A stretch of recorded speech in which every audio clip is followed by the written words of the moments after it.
Hola amigos, it's Will here at Will's Custom Figures coming at you today with a big bad breakdown of my very own custom Kraven figure. So I'm going to talk you through why and how I made this guy and everything else in between. So something I've wanted to work on for a very long time, and I'm finally so happy that I got the chance to work on it. I had a little bit of a gap in my schedule, and I was able to give this guy the TLC and the love that I really wanted to. Trying to think outside the box a little bit with all the resources I had available to me. So I'm going to talk you through why and how I made him. So first things first, bit of a comparison to one of his Sinister Six brethren. So here we go with the absolutely fantastic Electro. I love this figure. It's actually got the Miles Morales hands on there, just because I thought they looked quite electric and I didn't want that figure. So I'm very happy with that. And here he is against the fantastic Spider-Man. I'm not going to get the new one that's coming out. I'm very, very happy with this one, although there's a few things that could be improved on it. So I'm going to whiz these guys out of the way. Here we go. I'll leave in the little diorama bit, and I'll talk you through the details. So I really, really wanted a Kraven, and I really wasn't a fan of the ones that most people have in their collection. I don't think they really represent Kraven to at least my understanding and my desire for my collection. So I decided to have a little think about outside the box. I loved the head on, I think this is the Toy Biz one, isn't it? Loved the head in the Toy Biz one, but man, that's some skinny legs on those Toy Biz figures and some horrible ball joints all over from head to toe. So I decided to use some of the bits like the jacket and the head from there, and had a little look through my fodder drawer at what bits I had to play with. So I'm just going to adjust the camera here. What bits I had to play with. So I actually had a Dutch from Predator figure, Arnold Schwarzenegger, for anyone that doesn't know, and he come with this fantastic spear. And as you can see, the details on that spear, all the artwork I was looking at for Kraven, he has lots of different weapons, but this is the one that stood out to me, and I thought, I've got this available. Like, why am I not using this? Now, the base figure is actually quite creative. This was a Triple H figure from WWE's Mattel Elite range. So quite simple, just painted the boots black, painted the tights and his trousers and his knee pads and things, nice beastie brown colour. These little pockets on the side, as you can see, there's a couple of them go around where the belt buckle is. Those pockets were actually made from a action man figure I've probably had since I was about 8, 10, something like that, and just found it. It's amazing what kind of crap you can find. I've probably had it in a couple of car boot sales and no one ever bought it. I used just to try and make sure there was an actual material set of forearms that were on him, and they looked a little bit more realistic and premium with cloth goods. I know a lot of people like the cloth goods. I just used Christmas tags and the material that they use on basically on clothing. So I got my missus some clothes, they had tags on them, and I just took the tags off and then applied them on here. Now, a lot of people that have been around my house and have seen this collection really liked the way that I use these skulls. These are actually from a NECA Predator. You can get them pretty cheap on eBay, especially broken ones, and use the fodder. So I'm so happy with how that turned out.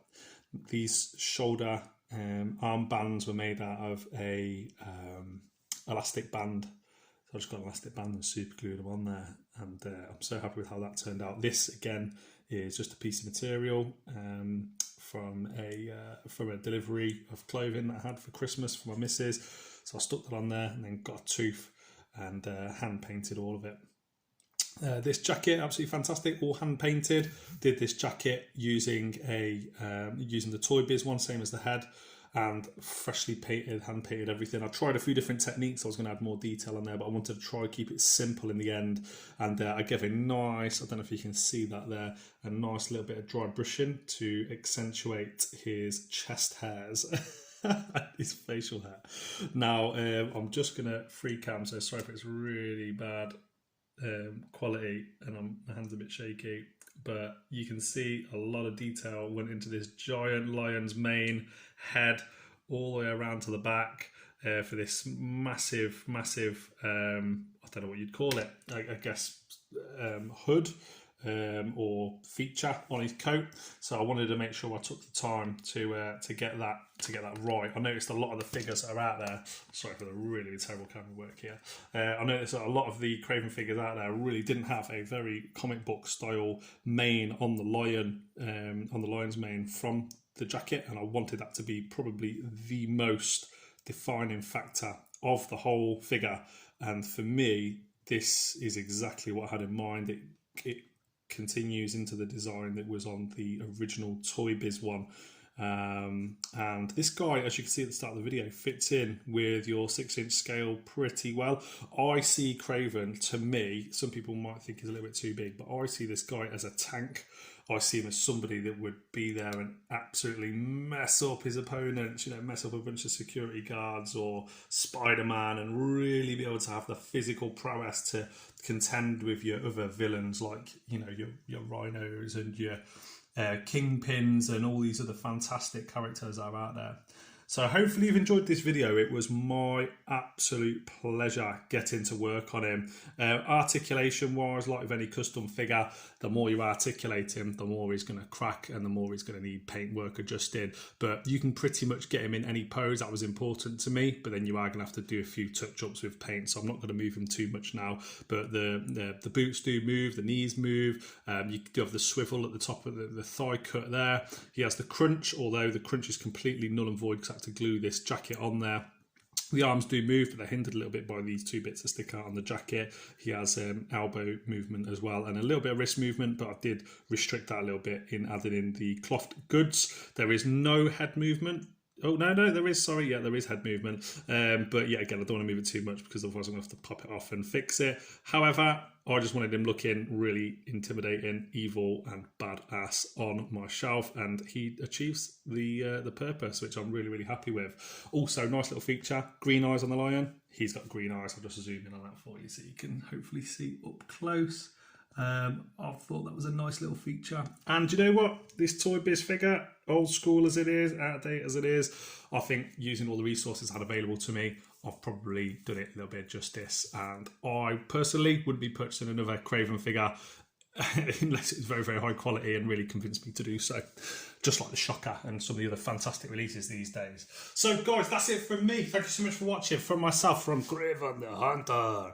It has been my absolute pleasure. Please follow me on Instagram, Facebook, YouTube. Let me know in the comment section below if you want one of these or if you want to try making your own one, because it would be my pleasure to help you guys with any custom work that you want to work on. And until next time, guys, from myself, from Spidey, from Electro, from Kraven, it's been my pleasure. Speak to you soon. Peace.